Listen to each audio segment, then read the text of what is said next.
Şimdi sahneye IBM Global Executive Ecosystem Development, Data AI, Venkat Muthukrishnan davet ediyorum. Thank you for having me here.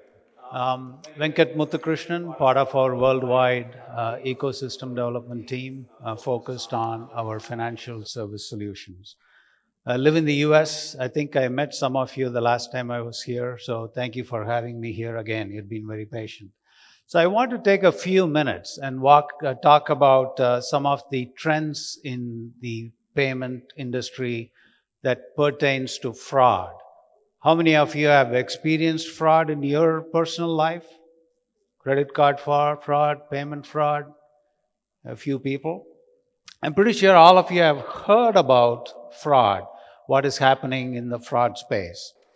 So some examples of what's happening in the fraud area. These are by no means the entire list. They're just a few of the cases that in many cases happened so quick, so fast, that people were not able to predict that this amount of fraud was going to happen. In terms of numbers, I think from a worldwide perspective, around $30 billion or $37 billion worth of fraud is committed. And that is a big, big number. And it is, I don't think Turkey is immune to that. And what I mean by that is there are fraudulent activities that are happening here. It might not be in that big numbers. I don't know if you remember, there was one person in 2016, he committed some credit card fraud in Turkey, only 54 credit cards. And I believe he was jailed for 330 years. Does anybody remember that story? Probably not.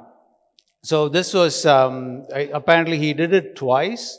And the first time was around 150 years of jail term. The second time was 189 years worth of jail time. So that is pretty significant. And then there was also a group of people that they were delivering food, the food delivery people. So they scammed some of the credit cards, and the master of the scam, after they stole around 700,000 US dollars, committed fraud out of that amount of money. Then he apparently went to Indonesia, and then they got him and brought him back, and he was convicted too. So there is a lot of these things that are happening. Again, these are just one small subset. Now, if you look at this one, that is probably new, that KPMG released this in May of this year. And look at some of these things here. Less than 1/4, 25% of the people, they get quarter of their fraud losses. So it's recovered. So if you think of $30 billion worth of fraud or $40 billion worth of fraud, only 10 billion is recovered. So that is a pretty scary number. What that means is when the money is gone, it's basically gone. It's extremely difficult to recover that money. And more than 50%, they say that fraud is increasing. The trend is increasing. I believe it's set to grow 18% year on year and continues to grow. And that is a pretty scary thing as well. And also the value and volume. So the number of fraudulent cases go up, and also the value of these fraudulent cases go up. So it is pretty important and for us to be aware of what's happening and all take countermeasures or do things that can predict fraud and can try and eliminate the occurrence of fraud. As we talked about, fraud is increasing. There is no doubt it is increasing every year. Now, the things happen across so many different facets. It's just not one side, right? There is online fraud, there is telemarketing fraud, and I recently learned something about social engineering fraud, and that is starting to get bigger. And what that basically means is it's people you know. So somebody that you know very well, you are impersonating that people, or you are trying to use their name and the contacts that they have or the information that you have on them to commit a fraud. So it's not people that you don't know, it's people that you know. Recently, I was in France talking to one of the largest banks in the world. Something very interesting happened. Somebody called the bank, the senior executives, one of the senior executives' office, and basically said, "Hey, I'm calling from this person, so and so. I know this person very well. I need you to wire 50,000 euros today, and here are the wire details." Again, this person called one of the senior executives of a large global bank and was able to have 50,000 euros transferred, not just once, many times, almost to the tune of 700,000 euros. So it's not happening to common people alone, it's happening to everybody, including people at banks who are supposed to know what fraud is all about. So some scary numbers here, and some of these pictures give you a trend. Pretty much everything is going up in terms of fraud, the volume, the value, and everything else. If you look a little bit more deeper into the payment trends, right? Cashless society is starting to come. I think Turkey has an initiative, by 2023, you want to become cashless or have more of payments that are non-cash format. So there is initiatives that are happening in many markets as well. In India, I think a couple of years ago, overnight they stopped two high value denominations of currency with very little warning.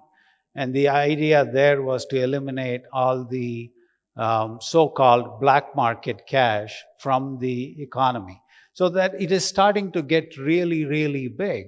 Now, what that provides the opportunity for fraudsters is the opportunity that gives them more ways to commit fraud or try and steal data or do social engineering fraud, or any one of those kinds of frauds. So that trend keeps increasing as well. This is very important. Predicting fraud is not that easy. It is complicated. We know that. For people like some of us who travel all over the world for business, we do that from a payment for a credit card perspective. We want to make sure that when I hand my credit card at a restaurant, it works properly. So it's not as simple as saying, oh, this person is going to this country today, he's in this country tomorrow, maybe the credit card that's coming through is a fraudulent transaction, I have to stop it. Not necessarily, because for people like us, some of us who travel, it is important that your credit card works fine when you travel. So banks have to take all of those into account. What is the pattern? Is traveling profile? Is so many different things come into play. And at the same token, if a fraud is actually committed using my credit card, then they need to address that as well or predict that as well. So it's getting a lot more complicated.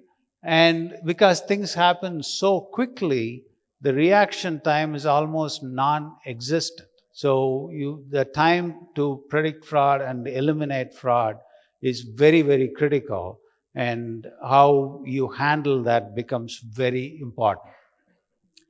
And some of the financial institutions, whether they are card issuer, or card processor, or even point of sale systems, some of the things that are out there are, they work to a certain level, but let's not forget that these fraudsters are getting very smart. I mean, there is a reason why they are successful. In some cases, in a span of 6 hours, they were able to take a lot of money out and go on. So you have to be aware of all of these things out there as well. This one is very interesting. So when you look at 81, talking to bank executives, now this was done by IBM Business Value Study, they say it takes over 4 weeks to discover a new fraud pattern that comes out. 4 weeks, that's like a month. So that is how smart the fraudsters are getting. And then another 4 weeks, another month to figure out how are we able to tackle that. So it is 2 months gone, and the amount of fraud that happens in those 2 months, you can imagine with the value and the volume of transaction, it is very, very important to try and prevent that in the future. When you look at, what are some of the key issues, the problem of fraud, the magnitude, we talked about the size and the value and the volume. And here again, only 60% of the people, or close to 60% of the people, believe that they are in reasonable control. And the reasonable you probably have to underline. They don't know if they are fully in control. They think they have an idea. But you can imagine so many, the remaining people, 44%, have no idea that fraud is happening as well. And then some of the, this is another scary number. When a fraud is committed or attempted, only 16% can identify that as a potential fraud. Again, big value, right? 84% don't even know that a fraud is being committed. They only find out after the fact. Then when you talk about businesses, how are they trying to transform? They have to transform considering all of these things. But are they really ready? Because it is not I buy this particular whatever fraud prevention tool and I just install it and it's good to go. I wish it was that easy. And we all know it's not, right? And part of the reason is how sophisticated the fraudsters are getting as well. So you have to make sure that you budget enough time for it and ensure that the patterns are identified. But more importantly, you are able to predict when a fraud is going to happen. Now, when you talk about, there have been some successful use cases, right? And I think we'll talk about it a little later. The cybersecurity, counter-fraud, and AML groups have to come together. So it's not like just the payment processing team. That's the only team worried about fraud. So unless it's a holistic, entire approach, it's not going to be easy to solve the problem. So some interesting things in terms of what's happening in Turkey. The trends are pretty interesting and lots of potential here as well. So number of transactions, or number of cards out there, 214 million credit cards for a population of what? Around 75 million? Is that the population of Turkey now? 70, 75? So you're looking at almost 3 credit cards per person. Now, this is taking into account, I think around 30% of the population in Turkey do not bank, right? That's a rural population, do not bank. Then the number becomes even more bigger. So if you take, so you're looking at 40 million people using 214 million credit and debit cards. So that's more than 4 a person because the 30 million people don't have any bank accounts. So that is a very interesting number too. And then when you look at this one caught my attention. You're looking at 183 billion lira spent online or in credit card transactions in the first quarter of 2019.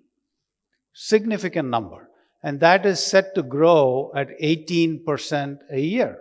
So I just used that, and you're looking at, next year, probably 864 billion lira. So the number of transactions and the value keeps increasing, and the opportunity for fraudsters are increasing as well. And the other piece is, something here. Customers in Turkey are less tolerant compared to the rest of the world. So 56% of the people in Turkey say that they are okay with security protocols, whereas 66% in the rest of the world say that too. So what that implies, what this implies is that you cannot put everything on the customer.